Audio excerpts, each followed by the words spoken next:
Bonjour, bienvenue à cette nouvelle capsule, le Duc du vin vous propose. Aujourd'hui, je vous amène en Californie. On va déguster un vin à base de Cabernet Sauvignon qui est un peu le cépage emblématique avec le Zinfandel de cette région-là. Ici, c'est le vin de la maison Tom Gore.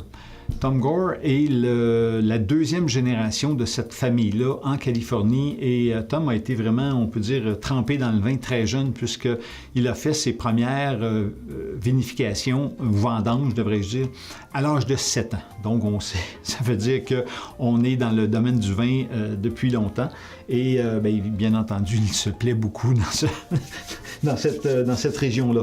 Et aussi, une autre particularité du cépage, pas du cépage, mais plutôt de ce vin-ci, c'est qu'on a un assemblage un peu à la bordelaise avec un complément de Merlot, de Malbec, de petits verres d'eau, 3 cépages autorisés dans la région de Bordeaux, et aussi un petit supplément de Petite Syrah, qui est un cépage qui n'est pas autorisé à Bordeaux, mais qui est autorisé, bien entendu, en Californie.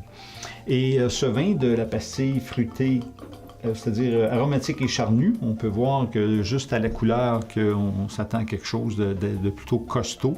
On est dans la fourchette de prix 15 à 20 $. Et en termes de couleur, je l'ai mentionné, là, un beau rubis, presque des teintes violacées aussi, donc signe que ce vin-là devrait être plutôt costaud. Au nez, on a le bois puisque le vin a passé 16 mois, dis-je, dans les barriques françaises et américaines. Et puis, donc, évidemment, ça ressort au nez. On a un peu aussi de côté grillé, côté vanillé, avec aussi du côté, les fruits, évidemment, sont présents, les rouges, les noirs, quelque chose de très invitant. En bouche.